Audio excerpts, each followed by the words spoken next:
தமிழொலி நேயர்களுக்கு வணக்கம். இன்றைய காலை நேர தலைப்புச் செய்திகள். இவ்வாறு போனால் 2028ஆம் ஆண்டுக்குள் கடனை திருப்பி செலுத்த முடியாது. நாட்டை முன்னோக்கி கொண்டு செல்வது பெரும் சவாலாக அமையும் என எதிர்க்கட்சித் தலைவர் சஜித் பிரேமதாச கூறியுள்ளார். நாடாளுமன்றத்தில் உரையாற்றும் போதே அவர் இதனை குறிப்பிட்டுள்ளார்.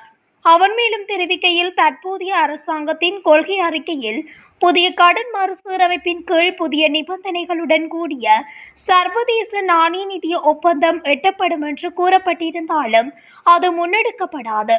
முந்தைய அரசாங்கத்தின் இணக்கப்பாடு அதே வடிவத்தில் ஏற்றுக்கொள்ளப்பட்டு முன்னெடுக்கப்பட்டு வருகின்றது என தெரிவித்துள்ளார். சுங்கத்துறை பிமல் ரட்நாயக்க வகித்த போக்குவரத்து நெடுஞ்சாலைகள், துறைமுகங்கள் மற்றும் சிவில் விமான சேவைகள் அமைச்சின் கீழ் இருக்கவில்லை என அரசாங்க தரப்பு உறுப்பினர் ஒருவர் தெரிவித்துள்ளார். ஊடகங்களுக்கு கருத்து தெரிவிக்கும் போது இவ்வாறு குறிப்பிட்ட அவர், சில வேளை இந்த குழப்பத்தை ஊடகமும் செய்கின்றது, எதிர்க்கட்சியும் செய்கின்றது என கூறியுள்ளார். பிரதான சூத்திரதாரியை இலங்கை அரசாங்கம் கண்டுபிடித்துள்ளதாக வெளியான செய்தி பெரும் சர்ச்சையை கிளப்பியிருந்தது. குறித்த விடயத்தை பொது பாதுகாப்பு அமைச்சு செயலாளர் ரவி செனவிரத்ன தெரிவித்ததாக நாடாளுமன்ற உறுப்பினர் நிசாம் காரியப்பர் வெளியிட்டிருந்தார். எனினும் ரவி செனவிரத்ன அவ்வாறு தெரிவிக்கவில்லை என காவல்துறையினரும் அரசாங்க தரப்பினரும் உறுதிப்படுத்தியுள்ள நிலையில் இந்த செய்தி மக்களுக்கு பெரும் ஏமாற்றமாக மாறியுள்ளது. இதன்படி பயங்கரவாத தாக்குதலின் பிரதான சூத்திரதாரியை அரசாங்கம் கண்டுபிடித்துள்ளதாக போலியாக செய்தி வெளியிடுபவர்களுக்கு எதிராகவும் கடுமையான சட்டம் நடைமுறைப்படுத்தப்படும் என அறிவிக்கப்பட்டுள்ளது. நாட்டில் எலிக்காய்ச்சல் பரவுவதற்கு அதிக வாய்ப்புள்ள 12 மாவட்டங்கள் அடையாளம் காணப்பட்டுள்ளதாக சுகாதார அமைச்சர் நலிந்த ஜேதிச நேற்று தெரிவித்துள்ளார். ஐக்கிய மக்கள் சக்தியின் நாடாளுமன்ற உறுப்பினர் ரோஹண பண்டாரவின் கேள்விக்கு பதிலளிக்கும் போதே அவர் இதனை குறிப்பிட்டுள்ளார். அதன்படி காலி, ரத்தினபுரி, களுத்துறை, கேகாலை, குருநாகல், மாத்தறை, ஹம்மாந்தோட்டை, அனுராதபுரம், பொலனறுவை, பதுளை, கம்பகா மற்றும் மொனராகலை ஆகிய மாவட்டங்கள் எலிக்காய்ச்சல் பரவுவதற்கான அதிக வாய்ப்புள்ள பகுதிகளாக அடையாளம் காணப்பட்டுள்ளதாக தெரிவித்துள்ளார்.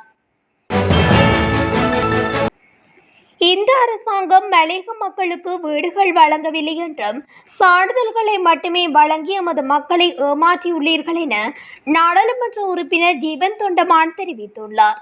நேற்றைய பாராளுமன்ற அமர்வின் போதே அவர் மேற்கண்டவாறு குறிப்பிட்டுள்ளார். அவர் மேலும் தெரிவிக்கையில், நான் அமைச்சராக இருந்த காலத்தில் 1300க்கு மேற்பட்ட வீடுகளை கட்டி முடித்து ஒப்படைத்துள்ளேன். வீதிகளும் கட்டி முடித்து ஒப்படைத்துள்ளேன். நான் கேட்ட கேள்வி, எதிர்க்கட்சி உறுப்பினராக நீங்கள் எத்தனை வீடுகள் கட்டியிருக்கின்றீர்கள் என்று. திரும்ப திரும்ப ஒன்றை தான் கேட்கின்றேன், எத்தனை வீடுகள் கட்டப்பட்டுள்ளது என்று காட்டமாக கேள்வி எழுப்பியுள்ளார். பிரதமர் ஹரணி அமரசூரிய சீனாவுக்கு விஜயம் செய்யவுள்ளார். பெண்கள் மீதான உலகளாவிய தலைவர்கள் கூட்டத்தில் கலந்து கொள்வதற்காக பிரதமர் சீனாவுக்கு செல்லவுள்ளார். பிரதமரின் சீனாவுக்கான விஜயம் அக்டோபர் 12 முதல் 15ஆம் தேதி வரை திட்டமிடப்பட்டுள்ளதாக வெளிவிவகார அமைச்சு தெரிவித்துள்ளது. இந்த பயணத்தின் போது பிரதமர் ஒரு பகிரப்பட்ட எதிர்காலம், பெண்களின் அனைத்து துறைகளிலும் வளர்ச்சிக்கான புதிய துரிதப்படுத்தப்பட்ட செயல்முறை என்ற தலைப்பில் உலகளாவிய தலைவர்கள் கூட்டத்தில் உரையாற்றுவார். பிரதமர் ஹரணி அமரசூரிய சீன ஜனாதிபதி ஷி ஜின்பிங், பிரதமர் உள்ளிட்ட பல உயர்மட்ட அதிகாரிகளுடனும் சந்திப்புகளை நடத்துவார் என்றும் கூறப்படுகின்றது. கல்முனை வலய கல்வி அலுவலகத்துக்குட்பட்ட பாடசாலைக்கு செல்லும் மாணவ மாணவிகள் தங்களது பாதுகாப்பு கருதி கட்டாயமாக பாதுகாப்பு தலைக்கவசம் அணிந்து செல்லுமாறு கல்முனை தலைமையக போலீஸ் நிலைய பொறுப்பதிகாரி லசந்த கல்வாராஜி அறிவித்துள்ளார். கல்முனை வலய கல்வி பணிப்பாளருக்கு இந்த விடயம் தொடர்பில் அவர் அனுப்பி வைத்துள்ள கடிதத்தில் மேற்கண்டவாறு குறிப்பிட்டுள்ளார். பாடசாலைக்கு செல்லும் மாணவ மாணவிகள் தங்களது பாதுகாப்பு கருதியும் மற்றும் வீதி போக்குவரத்து சட்டங்களை அறிவுறுத்தல் செய்யுமாறும் வேண்டிக் கொள்வதோடு, இந்த சட்ட திட்டங்களை மீறும் பட்சத்தில் அவர்களுக்கு எதிராக சட்ட நடவடிக்கை எடுக்கப்படும் என அதில் மேலும் குறிப்பிட்டுள்ளார். வெவ்வேறு இடங்களில் இடங்களில் காட்டு யானைகள் தாக்கி இருவர் உயிரிழந்துள்ளதாக போலீசார் தெரிவித்தனர். பொலனறுவை பக்கமுன பட்டுகேன கிராமத்துக்குள் நேற்று நுழைந்த காட்டு யானையின் தாக்குதலுக்கு இலக்காக குடும்பஸ்தர் ஒருவர் உயிரிழந்துள்ளார். உயிரிழந்தவர் பக்கமுன பட்டுகேன கிராமத்தைச் சேர்ந்த 62 வயதுடையவர் என தெரிய வந்துள்ளது. இவர் 4 பிள்ளைகளின் தந்தையும் ஆவார். இதேவேளை அம்பாந்தோட்டையில் கிரிந்த போலீஸ் பிரிவுக்குட்பட்ட ஒரு கிம்முல பிரதேசத்தில் நேற்று காட்டு யானை தாக்கி விவசாயி ஒருவர் உயிரிழந்துள்ளார். உயிரிழந்தவர் ரத்தினபுரி எம்பிலிப்பிட்டிய பிரதேசத்தைச் சேர்ந்தவர் என்றும் கூறப்படுகின்றது. தேசிய மக்கள் சக்தி ஆட்சியின் கீழ் நிச்சயம் மாற்றம் வரும் என்ற தமிழ் மக்களின் நம்பிக்கைக்கு ஒருபோதும் துரோகம் இழைக்க மாட்டோம் என கடத்தொழில் அமைச்சர் ராமலிங்கம் சந்திரசேகர் தெரிவித்துள்ளார். நாடாளுமன்றத்தில் நேற்று நடைபெற்ற விவாதத்தில் கலந்து கொண்டு உரையாற்றுகையிலே அவர் மேற்கண்டவாறு குறிப்பிட்டுள்ளார். கண்டி தென்னங்கும்புர பகுதியில் காணாமல் போனதாக கூறப்படும் 2 சிறுவர்கள் சடலங்களாக மீட்கப்பட்டுள்ளதாக கண்டி போலீசார் தெரிவித்தனர். குறித்த சடலங்கள் நேற்று காலை மகாவலி நீர்த்தேக்கத்தில் தென்னங்கும்புர பாலத்தில் இருந்து 2.5 கிலோமீட்டர் தொலைவில் கண்டெடுக்கப்பட்டுள்ளது. தரம் 8 மற்றும் தரம் 9 கல்வி கற்கும் 13 மற்றும் 14 வயதுடைய சிறுவர்களே இவ்வாறு சடலங்களாக மீட்கப்பட்டுள்ளனர். கிளிநொச்சி மகிழங்காடு பகுதியில் பெரும்போக பயிற்சியை மேற்கொள்ளப்பட்டுள்ள வயல் காணியொன்றினை அடாத்தாக ஆக்கிரமிக்க முயற்சித்த போது அதனை தடுக்க முற்பட்ட விவசாயி மீது அந்த அமைப்பின் செயலாளரால் தாக்கப்பட்டு படுகாயமடைந்த விவசாயி அடைந்த கிளிநொச்சி மாவட்ட பொது வைத்தியசாலையில் அனுமதிக்கப்பட்டுள்ளார். சம்பவம் தொடர்பில் தெரிய வருகையில் கிளிநொச்சி மகிழங்காடு பகுதியில் உள்ள தம்புகமம் என்ற வயல் காணியில் அதன் உரிமையாளர் கடந்த 7ஆம் தேதி காலை பெரும்போக நெல் விதைத்துள்ள அதற்கான களைநாசினிகளையும் விசிறியுள்ளார். இந்த நிலையில் நேற்றைய தினம் குறித்த வயல் காணியினை அடாத்தாக ஆக்கிரமிக்கும் நோக்கில் அப்பகுதி அமைப்பின் செயலாளர் எடுத்த முயற்சியை தடுக்க முற்பட்ட போது குறித்த விவசாயி தாக்குதலுக்கு உள்ளாகியுள்ளார். முல்லைத்தீவு புதுக்குடியிருப்பு பிரதேசத்தில் உள்ள திம்பிலி கிராமத்தில் ஐஸ் போதைப் பொருளுடன் 3 கைது செய்யப்பட்டுள்ளனர். குறித்த கைது நடவடிக்கையானது நேற்று மேற்கொள்ளப்பட்டுள்ளது.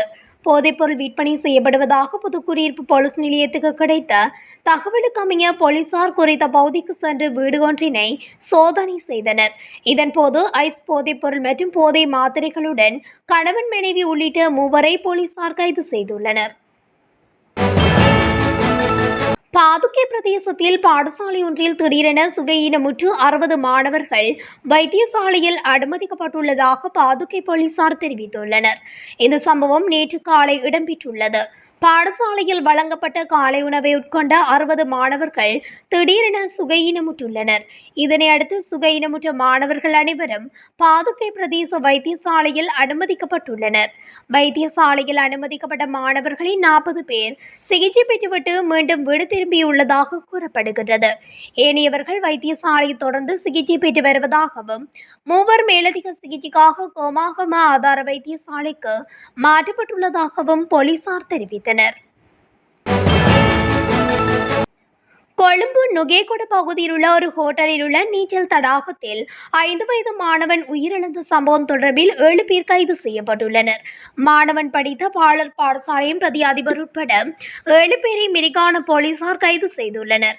இந்த சம்பவம் கடந்த 8ஆம் தேதி காலை மிரிகான ஸ்டான்லி மாவட்டத்தில் சில மாணவர்கள் குழு ஆசிரியர்கள் மற்றும் ஒரு பயிற்சியாளரின் வழிகாட்டுதலின் கீழ் ஹோட்டலை நீந்திக் கொண்டிருந்த போது மாணவன் நீரில் மூழ்கியுள்ளார். இந்த சம்பவம் தொடர்பாக பாலர் பாடசாலையின் பிரதி அதிபர் விளையாட்டு ஒருங்கிணைப்பு அதிகாரி மாணவனுக்கு பொறுப்பான 2 ஆசிரியர்கள் பாலர் பாடசாலை ஊழியர் மற்றும் 2 நீச்சல் பயிற்றுநர்கள் உட்பட 7 பேரை மிரிகான போலீசார் கைது செய்துள்ளனர். கடும் மின்னல் காரணமாக 9 மாவட்டங்களுக்கு சிவப்பு எச்சரிக்கை விடுக்கப்பட்டுள்ளதாக வானிலை ஆய்வு மையம் தெரிவித்துள்ளது.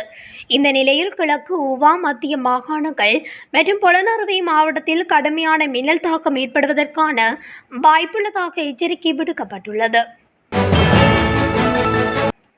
இத்துடன் தமிழொலியின் இன்றைய காலை நேர தலைப்பு செய்திகள் நிறைவடைகின்றன.